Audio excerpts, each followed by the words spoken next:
إن الحمد لله نحمده ونستعينه ونستغفره ونعوذ بالله من شرور أنفسنا ومن سيئات أعمالنا. من يهديه الله فلا مضل له ومن يضلل فلا هادي له، وأشهد أن لا إله إلا الله وحده لا شريك له، وأشهد أن محمدا عبده ورسوله صلى الله عليه وعلى آله وأصحابه وسلم تسليما كثيرا. أما بعد، عباد الله، ما أشروا تسرم الأيام وتعاقب الأزمان. فبالأمس ودعنا رمضان، وها نحن اليوم نستقبله، وهكذا أصبحت عملية الدنيا تدور بسرعة مجهلة، فأصبحت سنة كالشهر، والشهر كالأسبوع، والأسبوع كاليوم، واليوم كالساعة، وساعة كدرمة بالنار، كما قال صلى الله عليه وسلم. وقال رسول الله صلى الله عليه وسلم: لا تقوم الساعة حتى يتخرب الجمال، فتكون سنة كالسهر، والشهر كالجمعة، والجمعة كاليوم، وتكون اليوم كالساعة، ويكون ساعة كالدرمة بالنار. أمبي الله تنو أمبا يفدني أمبا دمنيني أمبا من ألا في أكام كسي كباني ركون تورو منان كبارا جمو نيالي جومي كندا ودي كندا بغاي نيالي جومي فيلي كندا بغا تسرلا. Ambe sheria ma site minni batoci ala makka kani ala kelen tawte jonyoonte ala la. Ambe sheria Muhammad ala ka jondo ala ka chire ndo kisini ne mabuka no temina ka boy ala ka jow anka do shisha tilewo ubani akatelide tilewo kateli wakati ɲɔgɔn falen a ka teli. A ma mɛn an bɔra sunkalo la ka sunkalo sara ɲɔgɔnya, bi an filɛ sunkalo kunbɛ ɲɔgɔnya la tuguni. Diɲɛ yɛrɛ ka kow kɛra ni lahala de la, o b'a kɛ ka ban teliya la. San bɛ kɛ komi kalo, kalo bɛ kɛ komi dɔgɔkun, dɔgɔkun bɛ kɛ komi tile kelen, tile kelen bɛ komi a bɛ kɛ komi ɛri kelen, ɛri bɛ kɛ komi tasuma minɛ wagati. Balima cilen ka hadisa de nana nin na dɛ, a ko diɲɛ tɛ wuli abada fo wagatiw bɛ gɛrɛ ɲɔgɔn na, wagatiw bɛ surunya ɲɔgɔn na. San bɛ kɛ komi kalo, kalo bɛ kɛ komi dɔgɔkun, dɔgɔkun bɛ kɛ komi don kelen, don kelen bɛ kɛ komi ɛri kelen, ɛri kelen bɛ kɛ komi n'i ye tasuma minɛ. Waatiw tɛlɛtɛlɛyali min filɛ nin ye, sanw tɛlɛtɛlɛli min filɛ nin ye, nin kan ka kɛ wajibi ye hadamaden kelen kelen i ka ɲɛnamaya kɔnɔ i k'i janto yɛrɛ la. I ka fɔta ni ka kɛtaw i k'i janto yɛrɛ la. Wagatiw ka teli, diɲɛ ka teli, sanw ka teli, ɛriw ka teli, donw ka teli. Mɔgɔ kelen kelen k'i janto yɛrɛ la ka miiri ka taasi. Kuma fɔtaw, baara kɛtaw, minnu b'i nafa i ka diɲɛ ɲɛnamaya kɔnɔ, minnu b'i nafa i ka lahara ɲɛnamaya kɔnɔ, i ka olu dɔ tɔmɔ k'u kɛ. I ka tɔɔrɔ bɛ fɛn o fɛn na i ka ɲɛnamaya la diɲɛ, i ka tɔɔrɔ bɛ fɛn o fɛn na lahara, i k'u ye k'u to ye. Siw ka teli, wagatiw ka teli. Al-ummata آلنا تستقبل ضيفا كريما وموسما عجيما جعله الله ميدانا يتنفس فيه المتنافسون ثم دمار يتسابق فيه السالهون ومجالا لتهجيب النفوس وتزكية القلوب بل من سلام منتم باكك دنيا دوكم بسيسا دنامي ni akabbo kosobe ani tereti minna akabbo ala ya ke keneye kenemi ni nyogonda mbago be nyogonda ala ni mo nyimo be nyogonda ala ani hera ke bago ni be nyogonda ala ala yo dunayinke o kanoyi ala ya ke wakati min hada madum bu kan ni seneyaw kono قد سكون سنيا كونو نون بسنيا كونو بسكون بسنيا كونو شهر رمضان ويقلو جمعي سنغلو شهر الصيام والقرآن شهر القيام والإحسان شهر الجود والغفران بل من سنغلو سنك كالو دو Qur'ana ka kalo de do joli ka kalo do numaya ka kalo do funan shira ka kalo do junuya fa ka kalo do hada madin kelen ke yere labbe nyanya mun be nyogonda ta ya yere labbe balle amba fo hari junubu to ala sosolaw mun faratu lendo be ki labbe dunan yesilen ba ma dunan min ye dunan baye annabi hurairah radiyallahu anhu قال رسول الله صلى الله عليه وسلم إذا دخل شهر رمضان فتحت أبواب السماء وغلقت أبواب النار وسلسلت الشياطين أبو رتا كوكو تشيدان كوكو سنين نما بكا koni sungalo nana sankaba dawbe dayele tasuma bondawbe datugu shaytanu be sirin ko jolowola ni hadisa do nana ni Abu Hurairah radiyallahu anhu قال رسول الله صلى الله عليه وسلم إذا كان أول ليلة من رمضان سفدت الشياطين ومردت الجن وغلقت أبواب النار فلم تفتح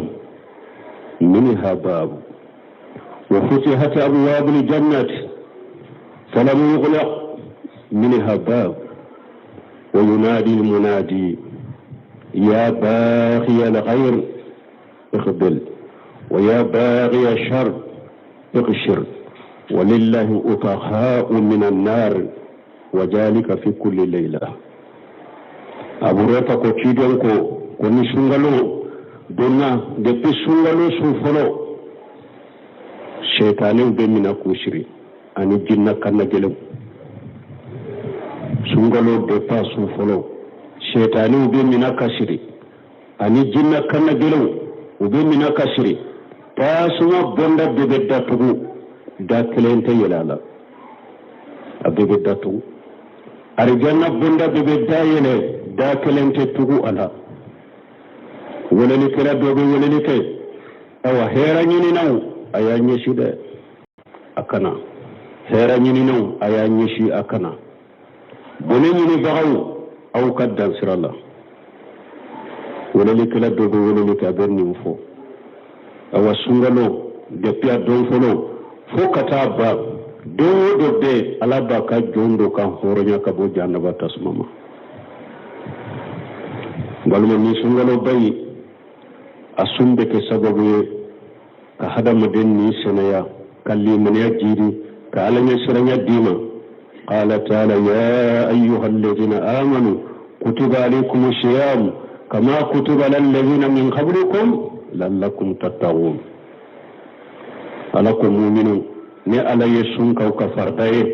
komi ni sunke mo ka farda chomi mo mun tamina awni naw sunna sumbe ke sababu ye kake alaya serenya bagaye sumbe hada maden ni sene ka dusukun sene yade kalli man yade sabati dusukun kono kala ya serenya jidi dusukun kono sumbo kede awon ban mo sumbe ke sababu ye ka hada maden mabbo jannaba tasmama ciden ko man sama yawma fi sabilillah ba'da Allah wajhahu an an-nar 70 kharifa ciden ko ni mo don kale ni ya so ala kasirala ala bi ni dawgo jannaba tasmama abu mabbo jannaba tasmama samba bi wala fula lalu nakira ko don kale su wa bi hada maden mabbo jannaba tasmama samba bi wala fula sungale mu'min sunido wambal man kado sungalo sunu min fule ne silamiya jawshen do da fana buni al-islam ala khams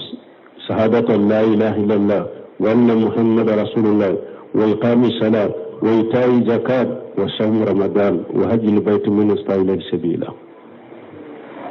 sungalo sunu ne silamiya jawshen do da na be cidan ka da sahalan kono chogomi jawse do جوسين فنا ألاكو حديث القدسية كنو ما تقرب إلي أبد بشيء أحب إلي مما أفتدرته عليه أقول جو إني رجلني على لنباتو شيء من كدني كتمني من فردا يايكا بل مسونغالو سوني أبك سببيه كهذا مدين كجنوب ميسو كويا فايه قال صلى الله عليه وسلم من صام رمضان إيمانا واحتسابا غفر له ما تقدم من ذنبه سيدنا قرين أقول مغمي سنغلو سو إلي من نندوني عليه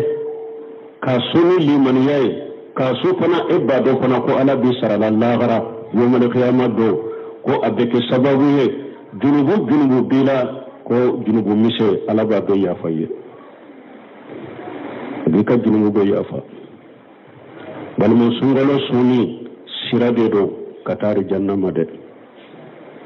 sungalo suni ye sirade na batigi sama katari jannama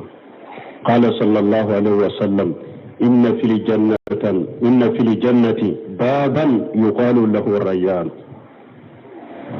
يدخل منه سائمون يوم القيامة فلا يدخل معهم أحد خيرهم يقال أين السائمون فيدخلون منه فإذا دخل آخرهم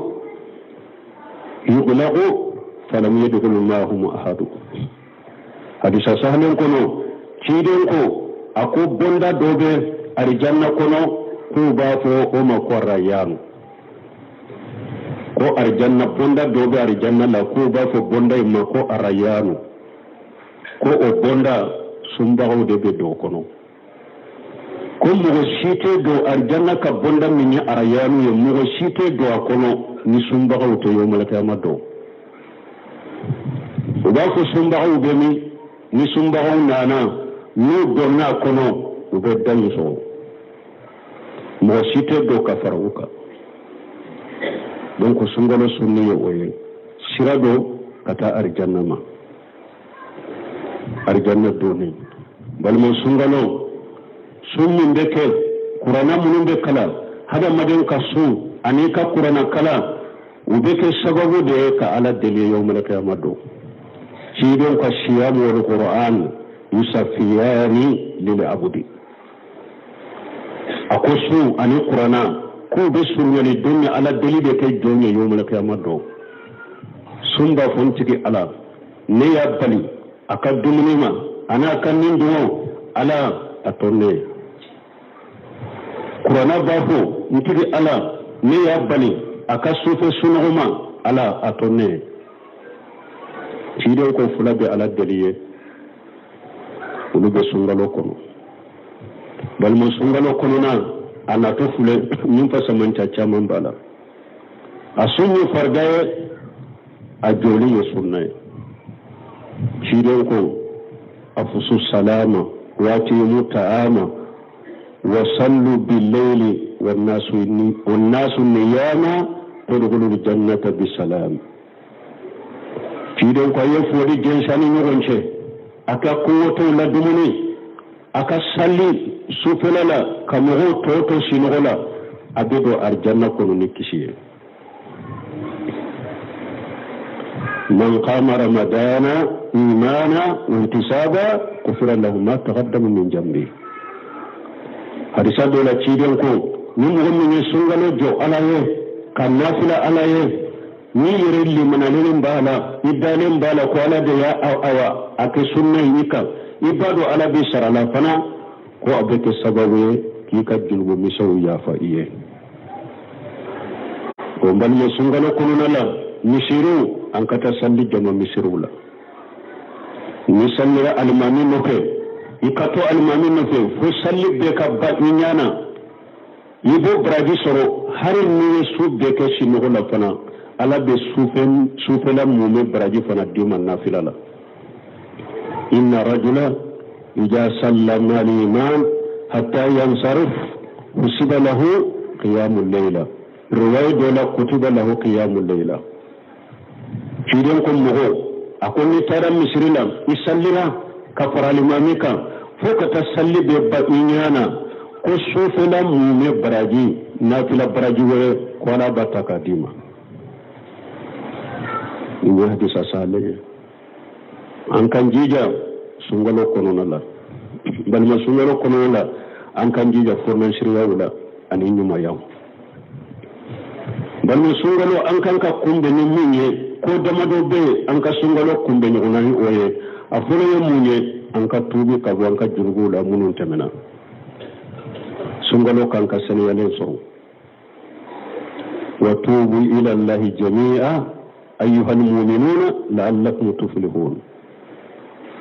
tubu tende buyo an kan tubanya la sosolo dewa an kan tubanya kafiri da yawa ayi an kan tubanya munafiki da ayi wa tubu ila allahi jami'a ayyuhal mu'minun mu'minu yarbe tubiyo ala ko beka sabi kata alama abeka tubi kata alama mu'minu nayo ke abin mu'mini ala fa abo sura be siram min yala ba kisama يا أيها الذين آمنوا توبوا إلى الله توبة نصوحا ألكم مؤمنون أي توبي كتألما كنا نجها توبوا إن الله يحب التوابين ويحب المتطهرين على بتوبوا بغو دفع على بمغسل يلون دفع أنك توبي كتألما أو جنوب سيتي كو أقب توبما سيدنا صلى الله عليه وسلم إن الله يبسط يده بالليل ليتوب مسيء النهار ويبسط يده بالنهار ليتوب مسيء الليل حتى تطلع الشمس من مغربها. كيدوكو سوسو على بابلو فنسي pour مغموني على سوسو كتلفلالا أكتوبي سوفلالا على كاكتوبي منا تلو تلي على بابلو فنسي pour مغموني جنوبو كسوفلالا pour أكتوبي ala ka tubu mina awa kiden ko suwo nimbeke tile nimbeke fokata tile bo tile binna an ka tubi kata alama kunnan ja tubu ka songalon makono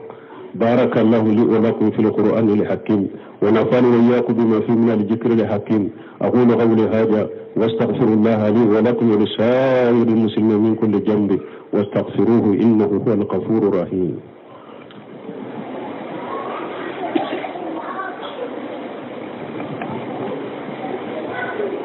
الحمد لله رب العالمين والصلاة والسلام على نبينا محمد وعلى آله وصحبه وسلم تسليما كثيرا أما بعد قال صلى الله عليه وسلم تورد الأعمال إلى الله يوم الخميس ويوم الاثنين فيغفر الله لكل أمر لا يشرك بالله شيئا إلا أمر كانت بينه وبين أخيه شحناء فيقول اتركوا هاجين حتى يستلهيا بل مو أنكن كم منك كسنغلو كم بنيغنا كيافا نغما سيرين كبارا بينغا على مساء أني تنيوتن ala be yafa hadamaden kelen kelen ma hadamaden n'i ma fulana fara ala kan ala be yafa i ma a b'i ka junubu yafa i ye foni mɔgɔ min dɛ ni min ye datigɛ ani dimi ni kɔnɔya ni o bɛ mɔgɔ min n'a ka balima cɛ ala b'a fɔ malikɛw ma ninnu fila ka junubu yafa a y'a to ye fɔlɔ ninnu fila ka junubu yafa a y'a to ye fɔlɔ ninnu fila ka junubu yafa a y'a to ye fɔlɔ f'u ka bɛn wagati min balimaw silama minnu ni datigɛ bɛ ani ɲɔgɔn cɛ juguya bɛ ani ɲɔgɔn cɛ sunkaloba in nalen filɛ sunkalo bɛ mɔgɔ minnu ka junubu yafa aw sɛn t'a la dɛ a ye yafa ɲini ɲɔgɔn fɛ sani sunkalo in kana قال صلى الله عليه وسلم لا يحل لمسلم أن يهجر أخاه فوق ثلاث فمن هجر أخاه فوق ثلاث فمات دخل النار تيدون صلى الله عليه وسلم أكو أتبدأ سلامايه إكي داتجي إبني ما سلامنا جنا قولا كتمثل سبكا أكو مغمغ مي داتجي إبني ما سلامنا كتمثل سبكا ني سارا إبه تاسما كنود داتجي دا أماني دا حديث ورلا لا يحل لمسلم أن يهجر أخاه فهو ثلاث فيلتقيان فيعرض هذا وغيرهما الذي يبدأ بالسلام سيدنا قتدك سلام فلاي أكادت بنغنا نو بنا نمبا كود منا سيدنا قتدك سلام فلا كانوا وكذا ناكا فلا سوهرا ما يجمعي نمبا تنغو دامنا نفولي na datigile mbe ɲɔgɔn na e min bɛ tɔɲɔgɔn daminɛ ni foli ye pour datigɛ in ka bɔ ni ɲɔgɔn cɛ e de ka fisa i tɔɲɔgɔn in ye an kan jija o fana la ni sunkalo bɛna wagati min a k'a sɔrɔ dusukun jɛlen don ka taa ɲɔgɔn na datigɛ tɛ ɲɔgɔn juguya tɛ bɛsɔnkɔniya tɛ o de bɛ kɛ sababu ye junubu dɔ yafa balimaw an bɛ mun wɛrɛ kɛ ka nin sunkalo bɛ in kunbɛn hadamaden ki janto yɛrɛ la sunkalo kɔnɔna la i bɛ sun minnu kɛ i bɛ farida salli minnu kɛ i bɛ nafila minnu kɛ i bɛ sarakati minnu kɛ i k'a bɛɛ kɔlɔsi a ka bɛn ala ta a ka bɛn a ka kɔlɔsi ala ye a ka bɛn ciden ka sunna ma الذي خلق الموت والحياة ليبلوكم أيكم أحسن عملا وهو العزيز الغفور تمامني آية سورة الملك كم فضيل بن يادي أكون آية توسر لا أكو أقلصه وأسبابه قيل يا أبا علي وما أسبابه وما أقلصه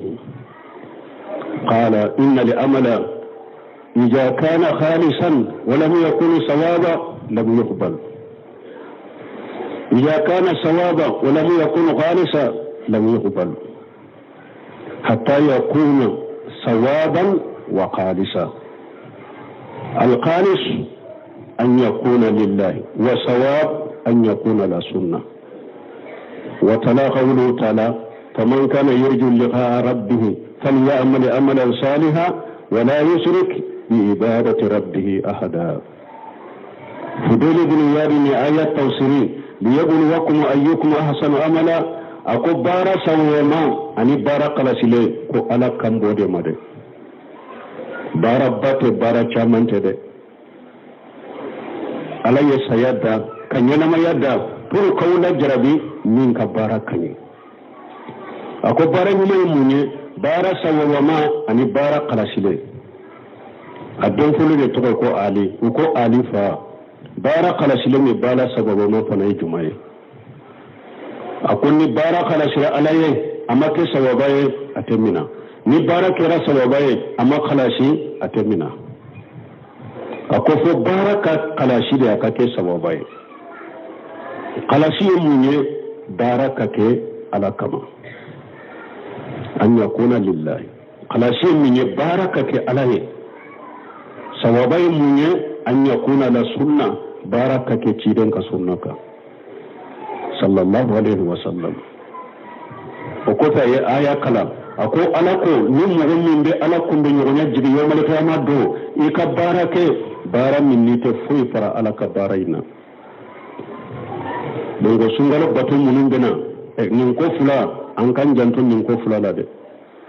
nin ko fula de sarati belebele ba fula ye n'o be baara min na ala mako b'a la ala b'a min na mais n'o ma sabati baara min na ala mako si t'a la baara ka kɛ ala kelen pewu ye ka kalasi ala ye baaraw ka bɛn ciden ka sunna ma ala ko kuranɛ kɔnɔ wa ma ataakum rasulu fakhudhuhu wa ma nahakum anhu fantahu a ko ciden ye min di aw ma sariya la a y'o mina ciden y'a bali min na a k'o to ye wa qala sallallahu alaihi wa sallam man ahdasa fi amrina hadha ma laysa minhu fa huwa raddu وفي الرواية من عمل عملا ليس عليه أمرنا فهو رد تيدن كن الإسلام الدين من فلمية من مغوم ويكو قرطة كادو دين كنو من تا كنو يكبار بسجيم الله غرا على تسرى ناتوكو دولا من مغوم ويبارك بارا من على تيدن يامري كانتاكا يكبار بسجيم الله غرا donc on kan janto barake tawla mi fotaw ni fen fulaka sabatu kono ikhlasu dusukun ka kala sala ka ke ala kelempen kama wama umiru illa liyabudu allah mukhlishina lahu dina hada madin nya marne fuye ko ka ala bato ka bato ko kala sha alai ala lillahi dinul khalis dusukun ka kala sala baraw ka be cidon ka sunnama o balmo sungalo bara munun be ka kono qur'ana kalamba kono bara munun ka ka kono nafila sallu be kono bara munun ka ka kono nyuma ya be kono bara munun ka kan ka ka kono sinji tugu an kan labbe sungalo ni nunu ye bara ye nu baraji ka bo kosobe sungalo kono mbe ala deli ala ka sungalo ala ka ira anyumala ka tugu no yanye ka banka junubula kan kalli manewni ala yesranyo jidi akono ka kenya dama sini kenya dama ani farifoni batula ka dusugun kalasi dama akono ربنا آتنا في الدنيا حسنة وفي الآخرة حسنة وقنا عذاب النار ربنا لا تزغ قلوبنا بعد إذ هديتنا وهب لنا من لدنك رحمة إنك أنت الوهاب اللهم اجعل الإسلام والمسلمين وأذل الشرك والمشركين ودمر أعداءك أعداء الدين برحمتك يا أرحم الراحمين اللهم صل على محمد وعلى آل محمد كما صليت على إبراهيم وعلى آل إبراهيم إنك حميد مجيد وبارك على محمد وعلى آل محمد كما باركت على إبراهيم وعلى آل إبراهيم إنك حميد مجيد وآخر دعوانا الحمد لله رب العالمين.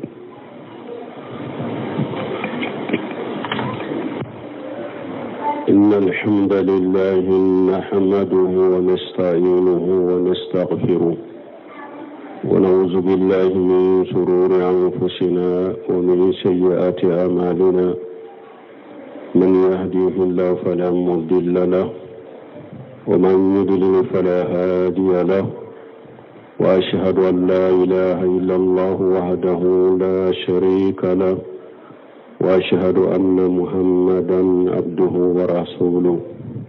صلى الله عليه وعلى آله وأصحابه وسلم تسليما كثيرا أما بعد عباد الله